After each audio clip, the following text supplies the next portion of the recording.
हींअर त का अहिड़े क़िस्म जी ॻाल्हि नथा करे सघूं, घारो त आहे ऐं सुठो ख़ासो तक़रीबन 40 खां 50 फुट जो हींअर घारो आहे, जंहिंमां तेज़ पाणी हले पियो। उन खां परियां बि हिकिड़ो तक़रीबन 70-80 फुटनि जी हिकिड़ी जेका ओवर टॉपिंग ऐं रूण थींदी आहे, उहा बि हले पई। सुबुह जो असां बिल्कुलु ई इनशाला इन खे बंदि कराइण जी कंदासीं। राति विच में असांजा रिसोर्सिस बि मोबिलाइज़ थी वेंदा। जेके जेके शयूं आहिनि हींअर असां उन्हनि खे कलेक्ट करे पूरी तरह सां सुबुह जो सवेर ई इन खे हींअर असां हिकु टाइम थियो आहे, 4 बजे धारे असां कमु शुरू कराए छॾींदासीं ऐं इनशाला इन खे पहिरियों जेका लाइन आहे इन खे त बंदि कराए वेंदासीं। ॿी लाइन खे इनशाला ताला मशीन जे ज़रिए बंदि कराइण जो रस्तो आहे।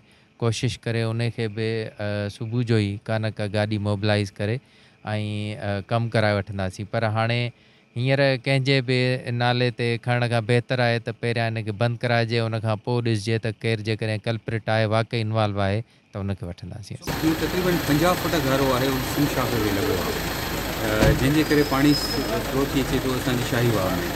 उनजे करे थोरो ख़तरो आहे त जेको वेझा एरियाज़ आहिनि त उन्हनि खे इनंडेट करे।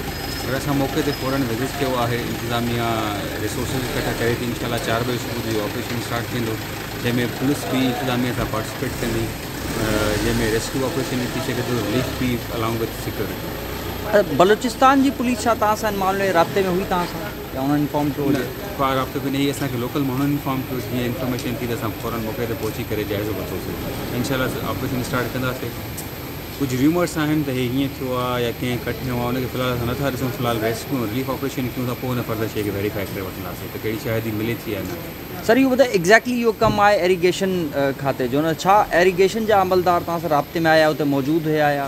फ़िलहाल उन्हनि को राब्तो न कयो आहे, त असां पाण उन्हनि खे कोशिशि करे लूप में इन्वॉल्व कंदासीं। फ़िलहाल डिस्ट्रिक्ट एडमिनिस्ट्रेशन असां सां गॾु आहे ऐं इहो टाइम ईअं न आहे त हुन इदारे जो वेट कयूं जंहिंजो कमु आहे। इहो असां सभिनी जो कमु आहे, तव्हांजो, मुंहिंजो, सभिनी भाइरनि जो या जेके लोकल ॻोठाणा आहिनि उन्हनि सभिनी जो मिली जुली इन ज़िले लाइ कमु कंदासीं। सर इन ख़बर वायरल थियण खां पोइ जैक बाबा जी आवाम थोरी बेचैनी उन्हनि जे अंदरि अची वई आहे, उन्हनि जे लाइ छा पैगाम ॾींदो जैक बाबा जा माण्हू जिन जिन ताईं इहा ख़बर पहुती? मुंहिंजी इंतिज़ामिया सां बि ॻाल्हि थी आहे, लोकल नोटेबल सां बि ॻाल्हि थी आहे, कुझु मीडिया वारे दोस्तनि सां। जीअं तव्हांजे थ्रू बि मैसेज ॾियां त लोकल सतह ते जेकबाल शहर खे को ख़तरो न आहे इन पाणी जो। इनशाला सुभाणे असां कट खे बंदि करे वठंदासीं।